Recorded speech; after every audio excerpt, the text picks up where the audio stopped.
My name's Natalie-May and this video is all about shutter speed in photography. So what is shutter speed? So shutter speed is the length of time the shutter takes to record a photograph. How does it work? So the image sensor is the part of the camera that records the photograph in digital photography. So the shutter is actually hiding the image sensor. When you press that shutter button, it actually opens the shutter and exposes the sensor to the light and records the photograph. That's why it's often called exposure time. So a fast shutter means that the shutter is only open for a short time, and a slower shutter speed means that it's open for a longer time. So how do we measure shutter speed? Well, because we're dealing with time, it's measured in seconds, or more accurately, fractions of a second. So 1/100th of a second is denoted as 1/100, which is 0.01 seconds. So that denominator at the bottom, the higher that number, the faster the shutter speed. So 400th of a second is faster than half a second. So 1/400 is faster than 1/2. So because the 400 is larger than 2. I'm sorry, I'm probably explaining way too much maths to people as someone who's shocking at maths. But the key thing is there that the denominator, the bigger it is, the faster the shutter speed. So when you're setting it, you can have a look at that and work from there. I hope that helps.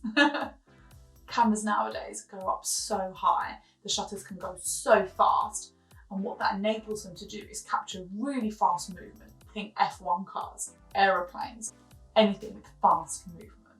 Shutter speed is controlled in two aspects: movement and brightness, or as we like to call it, exposure. A long shutter speed is a brighter picture, but if anything is moving, it's going to show blur.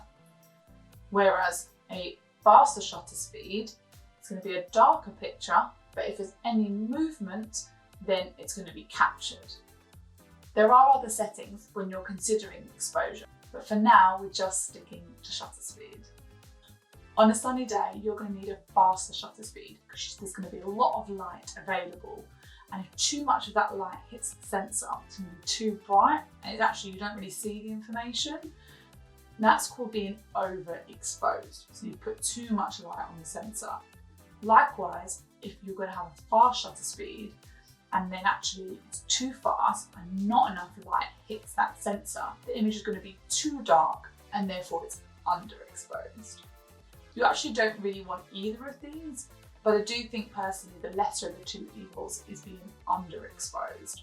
Nowadays with Photoshop and a lot of the digital imagery, you can really bring those tones up afterwards. So I think if you're going to err on the side of caution, I would underexpose, so go a little bit faster. You're going to then say to me, so which shutter speed do I choose? How do I set it? Now, in regards to how you set it, it's going to be different for every camera. But there are a couple of different options on the cameras that is pretty much universal. So if you imagine you've got automatic, camera picks everything. Shutter priority, this is often shown as an S, or on Canon, and I've seen it on Samsung as well, it's TV. And that stands for shutter priority, where you're prioritizing your shutter speed over every other setting, and then the camera will try and balance out the rest for you.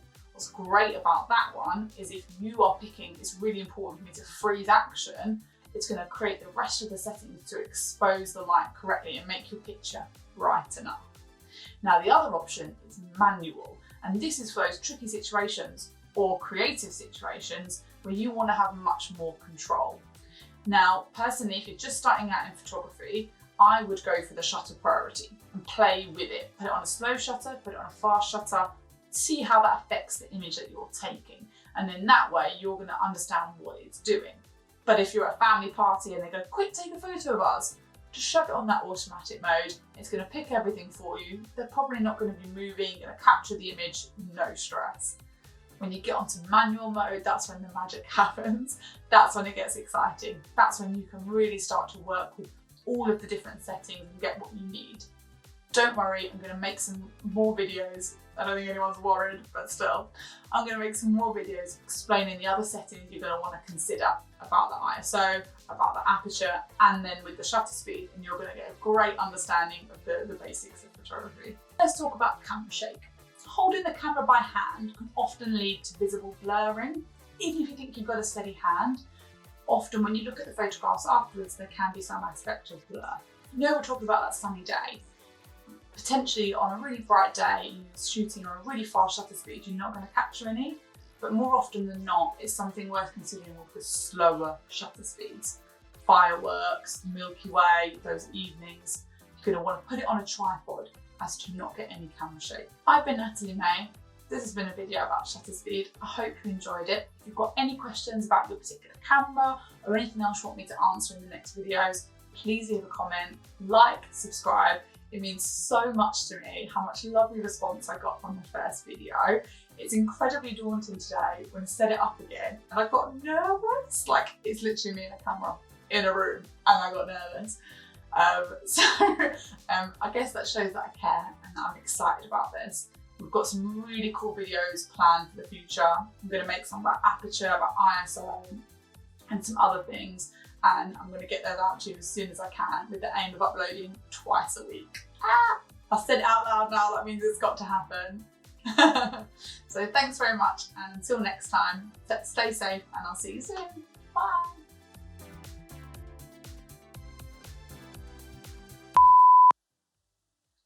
So on a sunny day, you're going to need a longer... No, you're not.